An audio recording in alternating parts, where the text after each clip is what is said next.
Hi everybody. तो चलिए हम चैप्टर का इंट्रोडक्शन ले लेते हैं। तो हमें आज पढ़ना क्या है, तो जैसे कि लिखा है क्लास 9th केमिस्ट्री चैप्टर 1 है, और वीडियो का जो पार्ट है वो कौन सा है, पार्ट 5 है। और चैप्टर का नाम आपका है मैटर इन आवर सराउंडिंग। आपका पहला ही चैप्टर है जिसमें अभी तक ख़त्म नहीं हुआ है, ये लेक्चर नंबर 5 है। और इस वीडियो में हम क्या क्या कवर करेंगे उसको देख लेते हैं। तो देखिए, ये हमको टॉपिक कवर करना है। पहला आपका बॉयलिंग, दूसरा आपका बॉयलिंग पॉइंट, तीसरा है कजेज ऑफ बॉयलिंग, चौथा है सिग्निफिकेंस ऑफ बॉयलिंग पॉइंट, फिर लेटेंट हीट है, लेटेंट हीट ऑफ फ्यूजन है, और लेटेंट हीट ऑफ वेपोराइजेशन है। तो थोड़ा मैंने शॉर्ट कर दिया, थोड़ा सा अब मैं थोड़ा सा डिस्क्राइब करता हूँ। जैसे बॉयलिंग पॉइंट, तो ये बॉयलिंग, अब हम जैसे बॉयलिंग पढ़ेंगे कि कोई लिक्विड है, बॉयल को ना लिक्विड ही बॉयल होता है, लिक्विड टू वेपर। बॉयलिंग में क्या होगा, कोई लिक्विड कैसे वेपर में चेंज हो रहा है। बॉयलिंग पॉइंट, अगर ये बॉयलिंग हो रहा है तो कोई ना कोई टेम्परेचर होगा कि जिस पर ये बॉयल होता होगा, ठीक है। और इसके बाद अगर मान लीजिए टेम्परेचर है तो किस कारण ये बॉयलिंग हो रहा है, उसके कुछ ना कुछ रीज़न होंगे। ये रह गई बात हमारी रीज़न की। अब अगर मान लीजिए बॉयलिंग हो तो बॉयलिंग से कुछ फ़ायदा भी होगा, इसके क्या है सिग्निफिकेंस है। तो बॉयलिंग से कुछ सिग्निफिकेंस है। पहला, बॉयलिंग से आपको क्या क्या सिग्निफिकेंस होता है। तो बॉयलिंग से हम सबसे पहले देखिए strength of force of attraction जानते हैं, फिर चेक द प्योरिटी जानते हैं, और उसके बाद नेचर ऑफ लिक्विड, इसमें भी वही है, जस्ट मैंने अभी पहले जो हम लोग पढ़े थे इसमें भी वही अभी बताया जाएगा। उसके बाद एक मोस्ट इम्पॉर्टेंट टॉपिक जो इसमें आपके एनसीईआरटी में नहीं दिया है, ठीक है, लेटेंट हीट बस थोड़ा सा डिस्क्राइब किया है। लेटेंट हीट पढ़ेंगे। लेटेंट हीट का मतलब होता है ना गुप्त उष्मा। जैसे मान लीजिए कोई वाटर है वो बॉयल हो रहा है, या फिर कोई सॉलिड है वो गल रहा है, ठीक है। तो किस कारण गल रहा है कि मतलब टेम्परेचर कांस्टेंट रहता है, बाकी सारी चीज़ें हो जाती हैं, तो वहाँ पे वही लेटेंट हीट पढ़ेंगे। और लेटेंट हीट आपके दो प्रकार के होते हैं। पहला लेटेंट हीट ऑफ फ्यूजन और latent heat of vaporisation. Fusion का मतलब पता है क्या होता है, सॉलिड से लिक्विड कन्वर्ट होना, और वेपोराइजेशन का मतलब लिक्विड से वेपर में कन्वर्ट होना। तो ये हमारे आपके टॉपिक हैं, इतने सारे टॉपिक हम कवर करेंगे। तो जैसे कि पहला पॉइंट है आपका बॉयलिंग। तो बॉयलिंग होता है क्या, बॉयलिंग हम जानते ही हैं कि कोई लिक्विड है, क्या होता है, वेपर में चेंज होता है।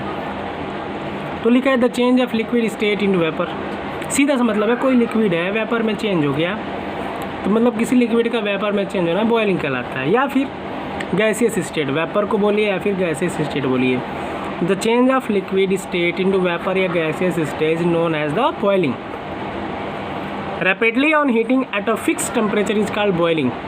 या फिर रैपिडली, अगर तेज़ हीट करने पर एक फिक्स टेम्परेचर पर, वो भी प्रोसेस क्या कहलाती है, हमारी बॉयलिंग कहलाती है, ठीक है। दूसरा पॉइंट है आपका बॉयलिंग पॉइंट। ये बॉयलिंग क्या है, बॉयलिंग पॉइंट है। तो बॉयलिंग पॉइंट क्या होता है, मान लीजिए आप बॉयल तो हो गया, लेकिन उसका कुछ ना कुछ कोई टेम्परेचर तो होगा कि आखिर वो मैटर किस टेम्परेचर पर बॉयल हो रहा है, मतलब उबल रहा है, खौल रहा है। करे the temperature at which vapour pressure becomes equal to the atmospheric pressure. करे वह टेम्परेचर जिस पर वेपर प्रेशर क्या होता है, एटमॉस्फेरिक प्रेशर के इक्वल हो जाता है, वह हमारा क्या कहलाता है, बॉइलिंग पॉइंट कहलाता है। जैसे मान लीजिए आपका एसीटोन है, ठीक है। एसीटोन का बॉइलिंग पॉइंट आपका क्या होता है, 56 डिग्री सेंटीग्रेड। आपका जैसे एथिल एल्कोहल है, क्या है, एथिल एल्कोहल है, इसका आपका टेम्परेचर क्या होता है, एथिल एल्कोहल का टेम्परेचर होता है 78 डिग्री सेंटीग्रेड। कहने का मतलब ये जब इतना टेम्परेचर आप करेंगे ना तो वो लिक्विड क्या होगा, बॉयल होने लगेगा, ठीक है। तीसरा टॉपिक है आपका कजेज ऑफ बॉयलिंग। आखिर किस कारण बॉयलिंग होता है, अगर बॉयलिंग होता है तो कौन कौन से कारण हैं जो बॉयलिंग हो जाता है। देखिए, when a liquid is heated, मतलब जब हम लिक्विड को क्या करते हैं, हीट करते हैं। कोई भी लिक्विड है आप हीट करेंगे तो काइनेटिक एनर्जी, अब जो लिक्विड है, लिक्विड के पार्टिकल्स होंगे, तो पार्टिकल्स जब आप हीट कर रहे हैं तो जो पार्टिकल्स हैं उनकी काइनेटिक एनर्जी बढ़ेगी, ठीक है, मतलब गतिज ऊर्जा। और जब काइनेटिक एनर्जी पार्टिकल्स की बढ़ेगी तो क्या होगा, उसके पार्टिकल मूव करना, बहुत तेज़ मूव करना, वो बहुत फास्ट मूव करना स्टार्ट कर देंगे, जिसके कारण जो वेपर के रूप में चेंज हो जाते हैं और शॉर्ट रूप में गए तो वहाँ पे से जब जैसे ही फास्ट मूव करते हैं तो वो उड़ने लगते हैं गैस के पार्टिकल के रूप में, और कैसा बिहेव कर देते हैं, गैस पार्टिकल के रूप का बिहेव कर देते हैं, जिसके कारण बॉइलिंग होने लगती है। यहाँ पे भी अभी डिस्क्राइब करेगा। When boiling point is attend the particles acquire sufficient energy. कह रहा है जब बॉइलिंग पॉइंट अटेन कर लेता है, मतलब उसके जो पार्टिकल्स हैं एक सफिशिएंट एनर्जी अटेन कर लेता है कि अब हमें यहाँ से ओवरकम होना चाहिए, मतलब उनके बीच का जो फोर्स ऑफ अट्रैक्शन है जिसके कारण वो पकड़े हुए हैं वो ब्रेक हो जाता है, ओवरकम हो जाता है, और फिर विच होल्ड देम, जिससे वो पकड़े हैं, गेट सेपरेटेड, अब वो अपने आप को सेपरेट करने लगते हैं। मान लीजिए जिसके अंदर ज़्यादा एनर्जी हो जाएगी तो अपने आप को सेपरेट करना चाहेगा, ज़्यादा कूदने लगेगा तो अपने आप को आइसोलेट कर लेगा। ठीक है, आइसोलेट वर्ड तो आप तो जानते ही होंगे, समझ गए होंगे क्या कहना चाहते हैं, क्वारंटाइन कर लेगा, ये भी कह सकते हैं हम। ठीक है, तो ज़्यादा एनर्जी हो जाता है उस लिक्विड के पार्टिकल में तो अपने आप को ओवरकम कर लेता है, उनके बीच का जो फोर्स ऑफ अट्रैक्शन है जिसके कारण जो लिक्विड के पार्टिकल्स हैं एक दूसरे से बंधे हुए हैं वो क्या होते हैं, अब ऐसे हो जाते हैं। तो अगर ऐसे हो जाते हैं तो ये किस रूप में बिहेव करने लगते हैं, लाइक गैस पार्टिकल में बिहेव कर लेता है। और गैस पार्टिकल आप जानते हैं ये कितना तेज़ मूव करते हैं, तो जब मूव करने लगते हैं तो हम जब मूव करने लगते हैं तो हम कह सकते हैं गैस पार्टिकल के रूप में मूव कर रहे हैं। सो इसके कारण जो बॉइलिंग है आपका इसी कारण होने लगता है, क्योंकि जो पार्टिकल्स हैं एक टेम्परेचर, मतलब कि एक एनर्जी क्या कर लेते हैं अपने अंदर, उनके अंदर रिक्वायर्ड एनर्जी होती है एक्स्ट्रा आ जाती है और उसी कारण क्या होते हैं वो बॉयल होने लगते हैं, और यही बॉइलिंग के कारण है। ठीक है, अब हम देखेंगे सिग्निफिकेंस ऑफ बॉइलिंग पॉइंट। अब देखिए टॉपिक है सिग्निफिकेंस ऑफ बॉइलिंग पॉइंट, मतलब बॉइलिंग पॉइंट के क्या क्या सिग्निफिकेंस है। तो 3 सिग्निफिकेंस है, kind of force of attraction, जैसे बॉइलिंग पॉइंट का मैटर है, कोई लिक्विड है, मान लीजिए जैसे अभी समझाया गया आपका वाटर ही है। ठीक है, तो वाटर का बॉइलिंग पॉइंट कितना है, 100 डिग्री सेंटीग्रेड है। तो इससे क्या पता चलता है, इससे ये पता चलता है कि जो वाटर हैं, वाटर के जो पार्टिकल्स हैं, मतलब लिक्विड पार्टिकल्स ऑफ लिक्विड है, उनका फोर्स ऑफ अट्रैक्शन क्या है, फोर्स ऑफ अट्रैक्शन जब 100 डिग्री सेंटीग्रेड हम टेम्परेचर करते हैं तो उनके जो पार्टिकल्स हैं वो 100 डिग्री सेंटीग्रेड पे ब्रेक हो जाते हैं। कहने का मतलब जितना ज़्यादा टेम्परेचर होगा उनके पार्टिकल्स का फोर्स ऑफ अट्रैक्शन उतना ही ज़्यादा हायर होगा, और जितना ज़्यादा कम होगा उनके बीच का मतलब जो पार्टिकल्स हैं उनका फोर्स ऑफ अट्रैक्शन क्या होगा, लोअर होगा।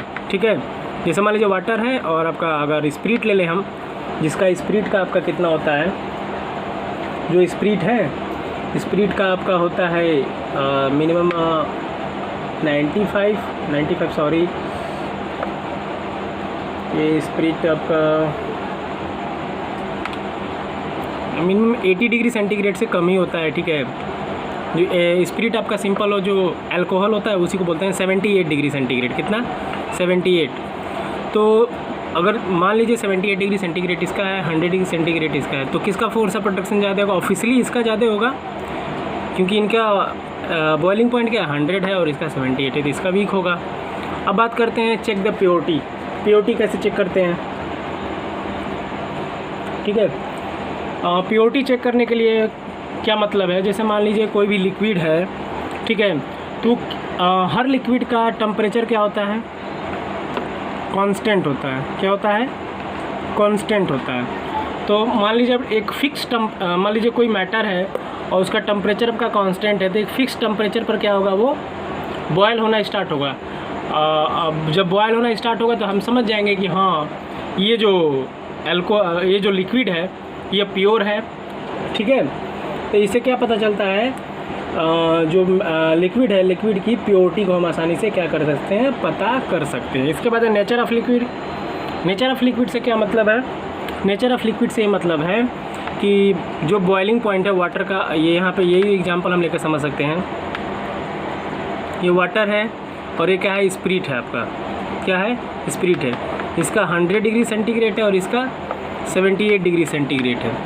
तो जिस लिक्विड का बॉइलिंग पॉइंट जितना ज़्यादा होता है, ठीक है, वो कम वोलेटाइल सब्सटेंस होता है, और जिस लिक्विड का कम बॉइलिंग पॉइंट होता है वो ज़्यादा बॉइलिंग पॉइंट, कम बोला पॉइंट होता है, बोला पॉइंट बोल रहे हैं सॉरी, या बॉइलिंग पॉइंट, जिसका बीपी, जिसका बॉइलिंग पॉइंट कम होता है उसका वो उतना ही ज़्यादा वोलेटाइल होता है। वोलेटाइल का मतलब ये होता है कि जैसे वह सब्सटेंस जो ईजिली वे में वेपर के रूप में चेंज हो जाते हैं, ठीक है, वो वोलेटाइल सब्सटेंस कहलाते हैं। जैसे पेट्रोल आपका वोलेटाइल है, ठीक है,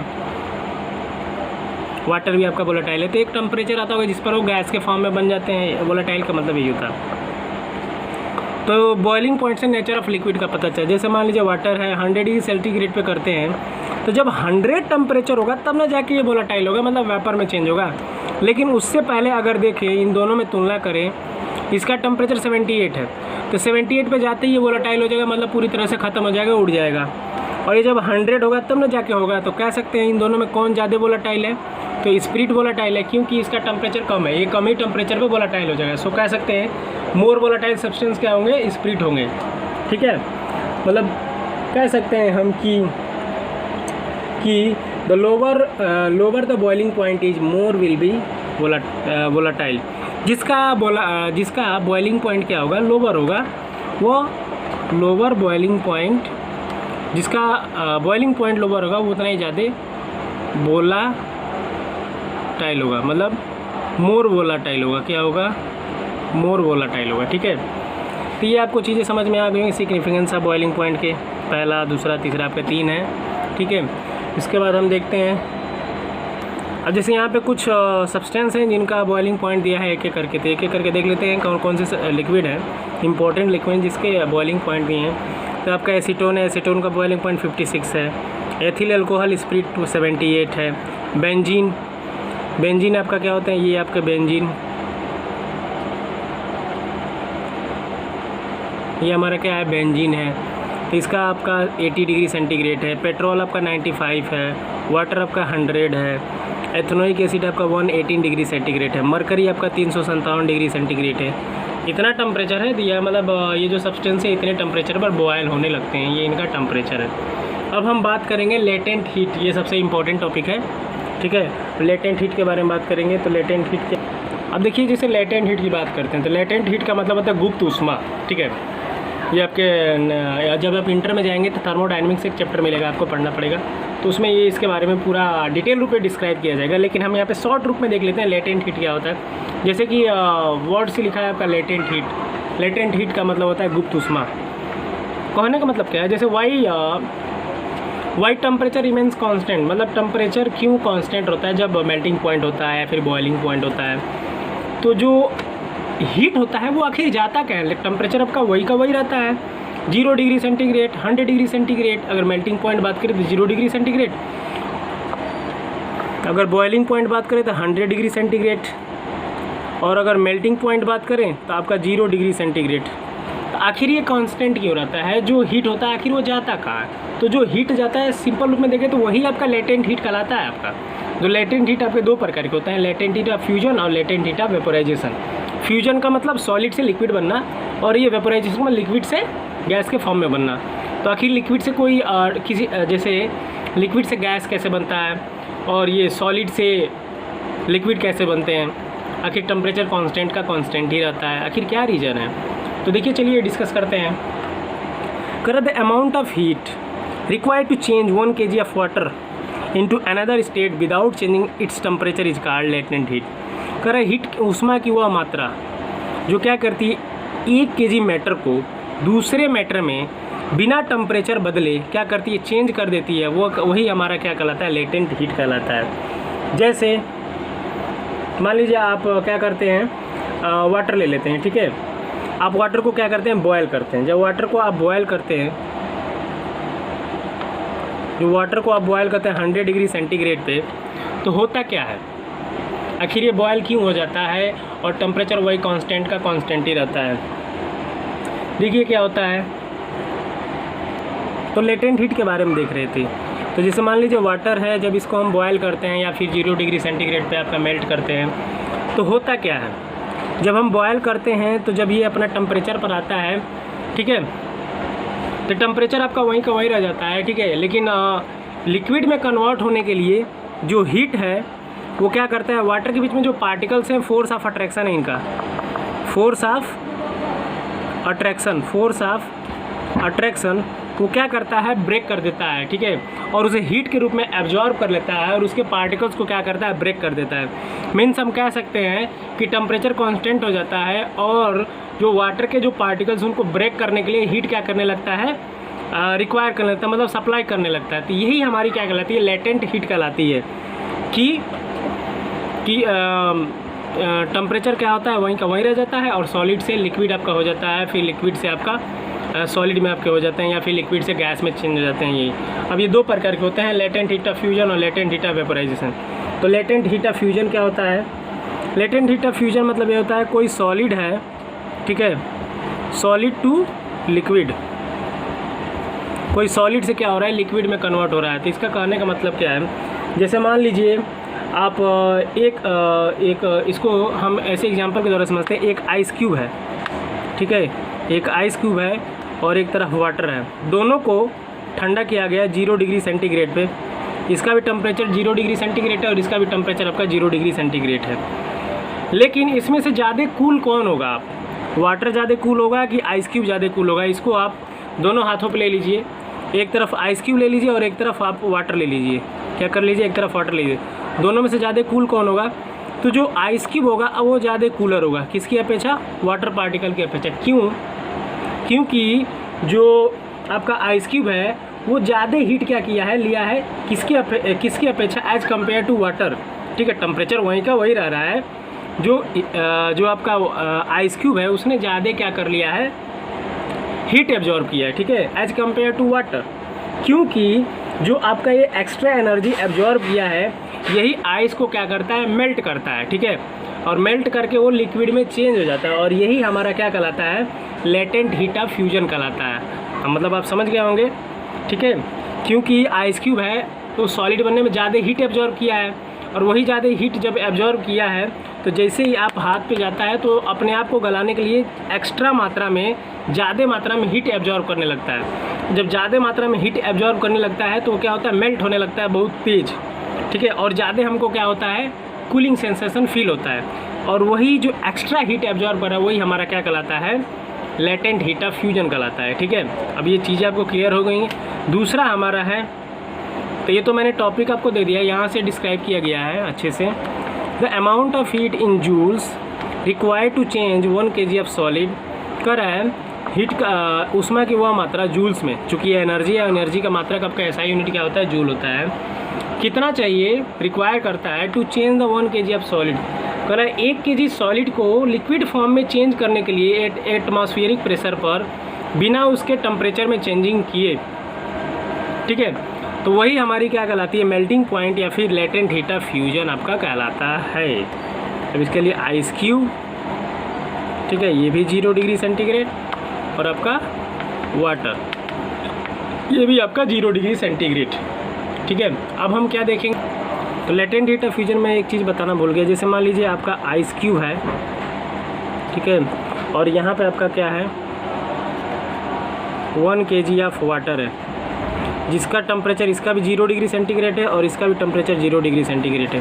तो आखिर आइस क्यूब ये 1 kg मतलब वाटर में आपका लिक्विड में कन्वर्ट हुआ, तो आखिर कितना हीट आपका वहाँ पे गया है, तो जूल में। तो देखिए एक जो आइस क्यूब है कितना यहाँ पे हीट एब्जॉर्ब हुआ है, हीट एब्जॉर्ब, ठीक है, हीट एब्जॉर्ब कितना हुआ है, तो 3.35 इंटू 10⁵ जूल क्या हुआ, इतना एनर्जी क्या होता है एक आइस क्यूब को गलाने में। उस आइस क्यूब ने क्या किया, इतना हीट क्या किया है, मतलब इतना एनर्जी, मतलब हीट का जो इतना एनर्जी एब्जॉर्ब किया है 1 kg ऑफ वाटर। मतलब हम कह सकते हैं कि जो लेटेंट हीट ऑफ फ्यूजन आपका आइस का वो कितना है, 3.35 इंटू 10⁵ जूल। इसका मतलब ये हुआ कि 1 kg ऑफ वाटर को, ठीक है, 1 kg ऑफ वाटर को 1 kg ऑफ वाटर को क्या 0 डिग्री सेंटीग्रेड में बिना टेम्परेचर चेंज किए वो क्या होगा, आइस क्यूब के फॉर्म में चेंज हो गया है, ठीक है। तो ये हमारा क्या है, आपका मेल्टिंग पॉइंट है। मतलब आपका जैसे वाटर से हमने आइस क्यूब बनाया, अब आइस क्यूब जल्दी से आपका क्या हो गया, गल गया।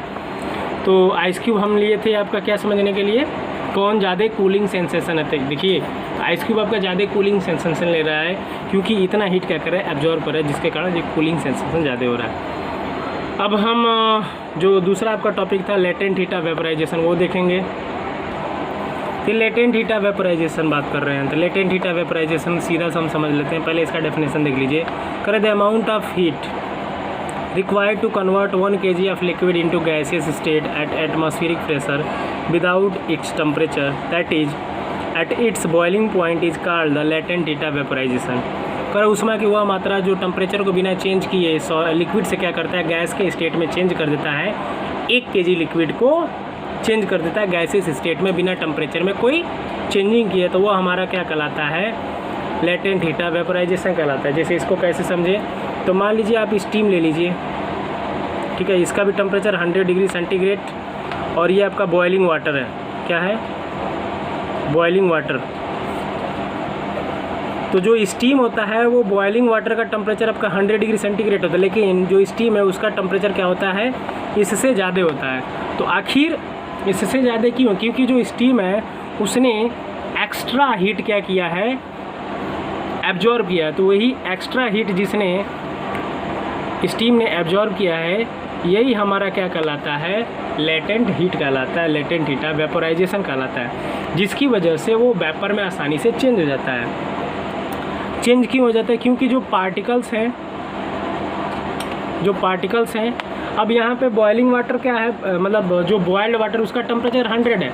जैसे ही स्टीम में आता है तो उसका टेम्परेचर क्या होता है, हमारा 100 डिग्री सेल्सियस से ऊपर हो जाता है, जिसकी वजह से पार्टिकल्स का जो काइनेटिक एनर्जी है वो क्या होता है, ज़्यादा हो जाता है, मतलब इंक्रीज कर जाता है। ठीक है, काइनेटिक एनर्जी इंक्रीज कर जाता है। जैसे काइनेटिक एनर्जी पार्टिकल्स के इंक्रीज करते हैं, वो तेज़ गति से मूव करने लगते हैं और वो गैसियस फॉर्म में क्या होते हैं, चेंज हो जाते हैं, मतलब वेपर में चेंज हो जाते हैं, और वेपर में चेंज हो जाते हैं। और यही सिस्टम हमारा क्या कहलाता है, लेटेंट हीट ऑफ वेपोराइजेशन कहलाता है। और ये क्यों वेपर में चेंज हुए, क्योंकि यहाँ पे एक्स्ट्रा हीट क्या हुआ है, यही एक्स्ट्रा हीट यूटिलाइज हो जाता है इसे लिक्विड से वेपर में चेंज करने में।